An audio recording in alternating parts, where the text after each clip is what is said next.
الدولة، ولكننا لا نعرف ماذا تريد الدولة. الله سبحانه وتعالى خلق الخلق ليكون له إعلانا يعلن عنه لنعرفه من خلقه، وجعل له رسولا إعلاما يقول لنا ماذا يريد منا.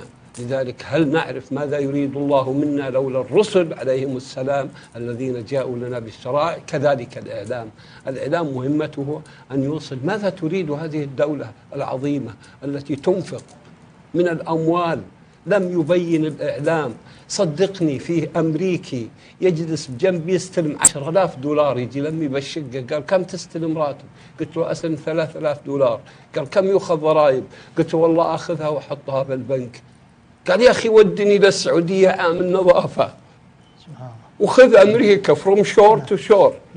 أنا يؤخذ علي ضرائب مدينة ويضرب ضرائب ولاية وضرائب الحكومة الفيدرالية، وأنت تستلم راتب. هذا ما بينه الإعلام صحيح. علشان يعرف الناس ما هو فضل تلك الدولة التي تحكمنا. ونريد أن نسمع من الخارج لهوا كاملا، كلهم تجدهم دكاترة في المجالس، طلبة، كلهم يتحدث عن باريس، عن لندن، ولا جاء لها الصحراء ذي قام يقول حنا ما عندنا ويقارن.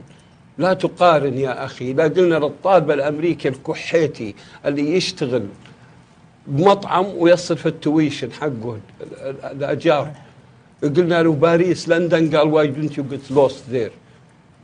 وحنا نجلس تلقاهم دكاترة آكلين ودارس على حساب، مش على حساب أمه ولا حساب أبوه، على حساب الدولة. قاعد من كندا حتى جاب شهادة الطب، يجي يقولون والله لندن فيها وباريس فيها وحنا عندنا ما فيها. وحنا عندنا، تعالوا شوفوا بالتواصل الاجتماعي هذا اللي يسمونه اللي ينكت غبار الرياض ويطلع لي صورة من سويسرا.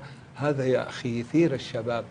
علينا أن نقف ضد هذا الرجل وقفة إعلامي ونقول شرب، اصمت، لا تتكلم بهذا الكلام. نحن بلد كريم وأرضنا نحبها وإن كانت غبرة. وصدقوني لو يجي رجل من الشام يركض على رجليه ويطيح بحدود السعودية ويخم شجرة ثمام تطلع منها الخنافس ليقول والله العظيم إن ريحة شجرة الثمام مع الأمن والأمان خير من جنات الشام. صدقت. نعم. الله أحسنت.